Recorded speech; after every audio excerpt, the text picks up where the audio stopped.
the moment when it all clicked, and I was sitting in by the lake in Saranac, New York. That's Yes. where I know where I've it's where it been was. there. It's so Have you cool. been there? Oh my Yes. gosh, this That makes me was so happy. so good. So Oh good. my gosh, it's so fun. Okay, so it was a week of such fun on the lake, but this Yes. last night when it just kind of hit, and I remember sitting under the stars at the lake and asking Mhm.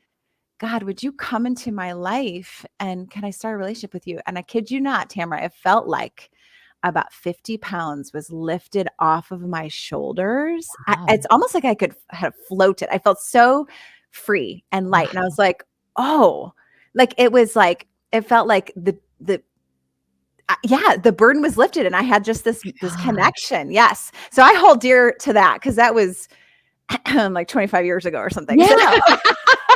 Of course. But it feels like so real when you can put yourself back in that space. And what's really cool is I can literally put myself on the lake in Saranac with you. Oh my gosh. When did you go? When I were you there? was, 2002. Okay. 2002. Okay. Yeah.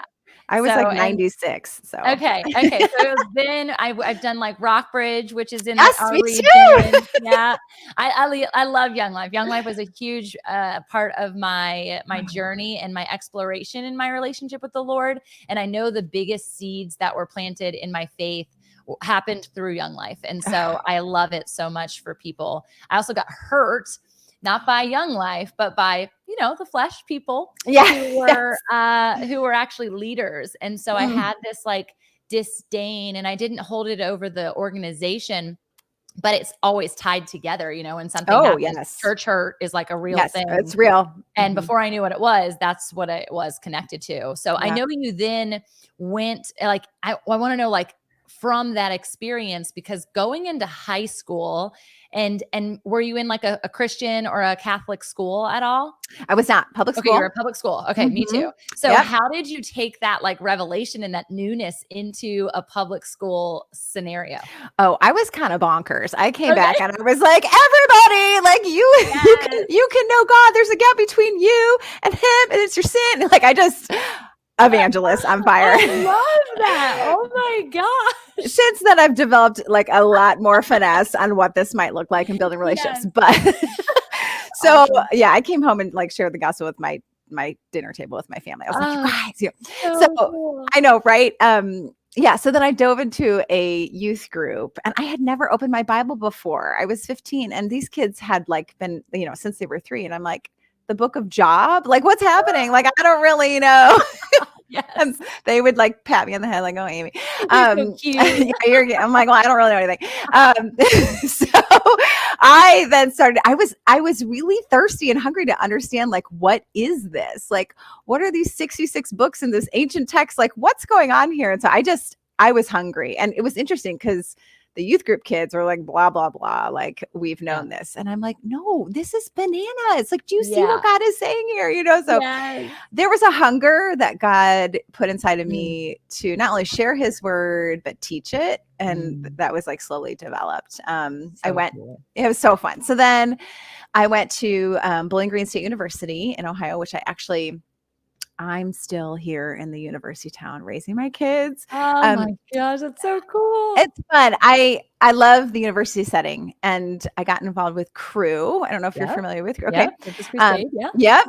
Formerly known as, like, I need to hold up a sign. And and then I came on staff, and I was on staff for 12 years with Crew because I felt like it was the only, and this is woven in my story too, but it was the only place that I had seen women teaching and preaching God's word in the so Catholic Church, there weren't lady priests going on. And then what did your grandma think about that? Just sidebar. She had passed when I was like she passed the summer before I went to Young Life Camp. Yeah. Wow. Well, that's interesting. She's like cheering me on in heaven right now. But I know that connectivity. Yes. Yeah, that's really wild. Okay. I know. Yes. So so I came on staff because I thought this is a place that women can teach, because I just hadn't seen it. And they're very like co-lead, co-do all the things. So that was really fun. But man, there are other spaces and places where I have been flat on my face and God stopped me in my tracks, and was a moment where I had to lay a burden down and experience the freedom. We walked through infertility. My son was 6 weeks early, so we did the NICU for days and days. Yeah. And then my oldest son, I have 3, he was diagnosed with Crohn's disease 4 years ago. Okay. I don't know much about what that is. Yeah, I didn't either. I was like, what's happening? But my doctor was like, do not Google it. And I was like, okay. Thank you. Sound advice from the doc. I've already done that. So I wish I wouldn't have, because it was like horror stories. Oh my God. Crohn's disease is an inflammatory bowel disease. So it's something that it's an autoimmune that you have to manage for the rest of your life. So okay. A lot of like gut work and health. Yes. And, okay. Yes. So we have flipped our pantry. My new book in March is all about this. Oh, yes. Okay. This is a big thing. Yeah, it's a big thing. Yeah. It's connecting the idea of why we need a spiritual diet change and watching the diet change my son went through. Come on. I know, right? And so necessary though. So necessary. Women specifically, which has been a huge part of, your ministry, women need that so desperately. And we think that we aren't stewarding not only our kids' spiritual lives, but also their physical beings. Like, we want them to be a vessel for the Lord, but their landscape design connected to their pantry is a massive element to that.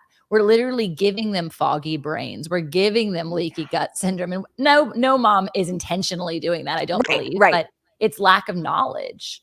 It's lack of knowledge. I mean, oh boy, when they like immediately prescribed Humira to hit Crohn's and put it into remission, I looked into that, and it's in our insurance, it's underneath chemotherapy. And I was like, that's a heavy hitter. Is there any other thing we can try first? He's 11. Like, what are we doing? Yeah. And they were like, there's no research to support that diet would have anything to do with Crohn's disease. And I thought, I call something on that. It's like, so we found a diet that changed his life. I mean, 3 days in the diet, he had no pain. He gained back 15 pounds that he had lost in 8 weeks. Yeah. I mean, it was a game changer. Substantial.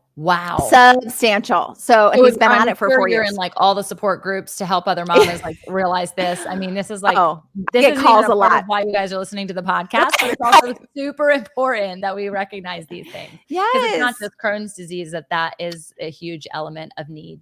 Yes, really exactly. Cool. Yes. And our faith was woven in there. And I mean, even relationship and communication and trusting God. Like, there was a face-off that my husband and I had in the backyard. I was like, do you know what I'm saying? I was like, can we try this diet? He's like, you want to not do what the doctors say? And I was like, yes, I want to try a different path. And like, what are you, a conspiracy theorist now? Exactly. Did we land on the moon?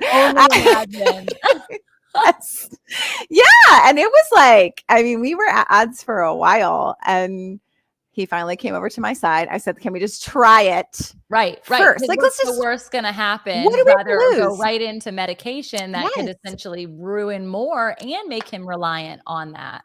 And his body can build up a resistance to these things pretty easily. 100%.